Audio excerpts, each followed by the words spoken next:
Well, good evening, Raleigh Road Baptist Church. Tonight we're going to continue our study of the apostles and what happened to them after the book of Acts. So far we've covered Matthew and Peter, and we've covered one half of the story of Luke, one of the writers of the gospel and Paul's close companion. Tonight we're going to do part 2 of Luke, and I've got it divided into, I believe I have about 7 short sections, and we're just taking one section at a time. The first thing we're going to talk about tonight, and this is the shortest of all the sections, is Luke's contribution to the New Testament. Well, that's probably known as well by you as it is by me.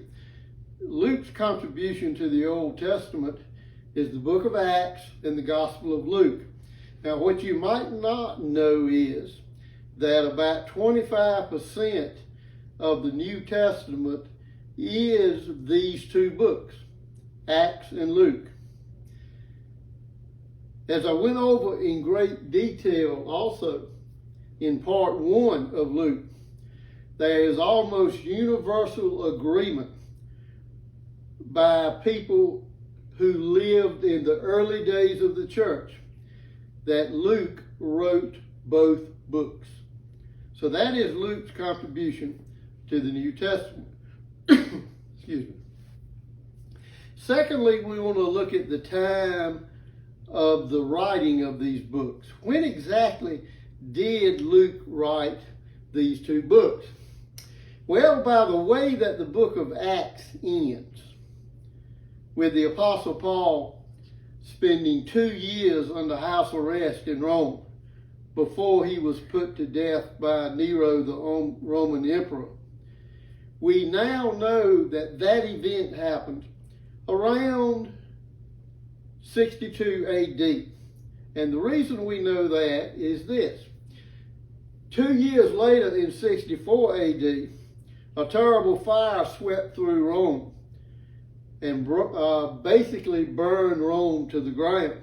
Now, Nero, the emperor, blamed the fire on the Christians. Now, as I mentioned in the earlier lesson, the Christians didn't do it. Nero did it himself, but he blamed it on the Christians. Now, what he began to do was to kill the Christians, murder the Christians. This was the time period that both Peter and Paul were executed. So if Paul was executed around 64 AD, then it makes sense that the book of Acts was probably finished a couple of years before that, around 62 AD. It's unthinkable, if it had been later, that Luke would have left the fire that burned down Rome and the execution of Paul and Peter out of the book of Acts. If it had happened, say, later on, he would have had that in. So the fact that the book of Acts ends with Paul in house arrest in Rome shows us that it all happened before 64 AD. And since Paul was in house arrest for 2 years, that takes it back to 62 AD. So, book of Acts, about 62 AD, about the time of Paul's house arrest. The Gospel of Luke must have been written about a year or two before Acts. Now, the way we know that is Acts chapter 1, verse 1 refers to an earlier volume that Luke had written. And so, therefore, we think that the Gospel of Luke was written first, probably a couple of years before the book of Acts, which would probably make it around 60 AD. So, it looks like Luke wrote both books within 2 years. The Gospel of Luke in 60 AD, Acts in 62 AD. All right, part 3. Who were Luke's sources? Where did he get his information for these two books? As I've mentioned before, although Luke used Mark's gospel as a basic framework for his gospel, he also said in Luke chapter 1 that he used other sources as well. For example, Luke mentions using eyewitness recollections. Now, where did he get these eyewitness recollections of Jesus? Well, probably from the apostles, because it is said by many historians and church fathers that Luke knew all of the apostles. So he probably got these early recollections from the apostles. He probably got some of these early eyewitness remembrances from some of the people who heard Jesus preach and saw him perform miracles. Also, Luke could have obtained a copy of Jesus' sayings called the Q. Remember, we talked about this in a previous lesson. He may have got a copy of the Q from the people at Antioch while Paul was in prison for 2 years at Caesarea. Now, the reason this is very possible is that Antioch and Caesarea are both located on the sea, and they're not far from each other at all. So we've got the eyewitness accounts from the apostles and others. We've got the use of Jesus' sayings from the book called the Q. Now, there are other sources that Luke used, but Luke did not explain them real well. So it's hard to figure out exactly where his other sources were besides the two I've just mentioned. But we do know he had other sources.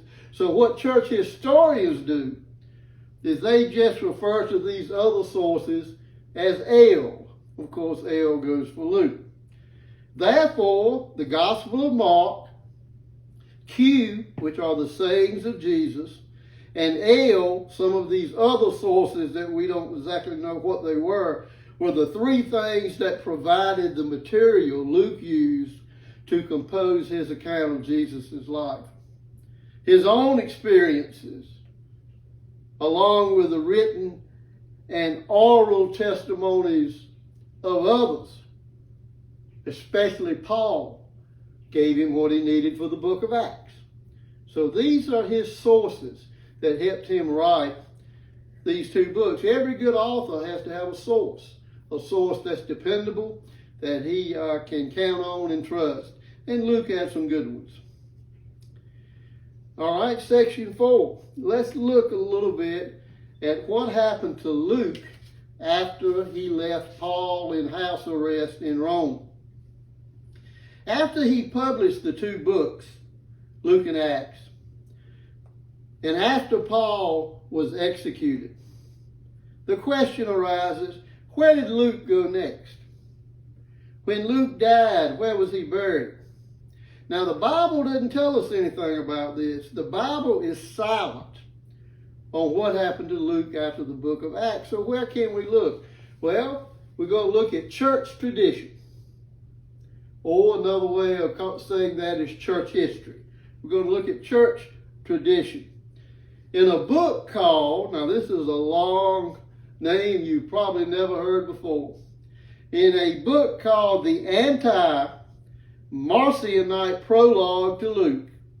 Now I'm not going to go tonight into what anti-Marcionite meant. But prologue means when you write a preface to something. For example, if you're getting ready to read a book and somebody has written a little piece before the book starts about the book, that's called a preface or a prologue. In the Anti-Marcionite Prologue to the Gospel of Luke, we have provided quite a bit of background information about Luke's later life. Scholars, biblical scholars, have dated this Anti-Marcionite Prologue to the late 2nd century, probably around 190 to 200 AD. So let's look at some of the things that this prologue said about Luke, Paul's faithful companion. That takes us to section 5, where we're going to talk a little bit about Luke's death. What did Luke do for the rest of his life, by the way? Well, he probably practiced his profession, being a physician. The prologue places Luke's death in Greece, in a town called Thebes, Thebes. It is claimed that Luke was buried in a little cemetery in the city of Thebes. Now, that's not thieves like someone breaking into your house. That's Thebes with a B. I got to make myself pronounce the B. However, if you go to that graveyard, as people did down through the years, it was discovered that after a while, the coffin, supposedly containing the bones of Luke, got missing. Now, what happened to the coffin with Luke's remains inside? Well, the 4th century, this is 300 to 399 AD, the 4th century church father, Jerome, tells us what happened to the coffin and its bones. It is believed, again, when we say it's believed, that means we are making an educated guess with the information we have. We don't know for sure. But it is believed by his church historians and church theologians, Bible theologians, that Luke's bones, along with the bones of another disciple, Andrew, who was Peter's brother, were transferred to a large city called Constantinople in the 20th year of the reign of Emperor Constantine, the Roman emperor during this time. Now, Constantine, not to go in great detail about him, but Constantine became a Christian once he became emperor of Rome, and he was the one that took the Christians from being the persecuted people in the Roman Empire to being the religion of the Roman Empire. That's when the Roman Empire became Christian, during the reign of Constantine. And it was during his reign that it's believed that Luke's bones and Andrew's bones were removed from the little cemetery in Thebes, Greece, to Constantinople. It is believed that Luke and Andrew's bones rested there in the cemetery of a little church called the Church of the Holy Apostles for many years. Then something happened. Several centuries later, we don't know exactly how long, maybe 200, 300 years, there began to be great danger and upheaval and trouble in Constantinople. And because of that, it is thought that Luke's coffin, to make sure it was not destroyed and the bones were not lost, it is believed that his coffin was moved to a town in Italy called Peluda. And it is believed that Luke's bones remain there today. The question is, though, of course, does this coffin in the cemetery at Peluda, Italy, actually contain the bones of the great apostle Luke? Well, let's look at that a little closer in our next section, entitled Old Bones. Well, this is where modern science enters the story. In 1992, only 28 years ago, a team of experts did a scientific analysis of what was inside the supposed coffin of Luke. Now, this analysis took several years to complete, and the final results were astounding. The measurements of the coffin that had been moved to Peluda were found to be the perfect size to fit into the original grave of Luke back in Thebes, Greece. That coffin in Peluda would fit the grave in Thebes perfectly, like a shoe. When the coffin was opened, it was found to contain a single skeleton of a human male, about 5 feet 4 inches in height, who had obviously, from the condition of the bones, died sometime after the year of 70, or his age of 70. Now, Luke is believed to have died about the age of 72, so that fits right in. The body in the coffin had obviously decomposed in that coffin, which means nobody had slipped in a body that wasn't the original body at a later date. That was the body, obviously, that had been put in that coffin at the beginning. In other words, the present skeleton in that coffin in Peluda, Italy, was the original occupant of that coffin. These discoveries around the year 1994 or 95, when the research was done, were hailed as proof that these were the mortal remains of Luke the Apostle.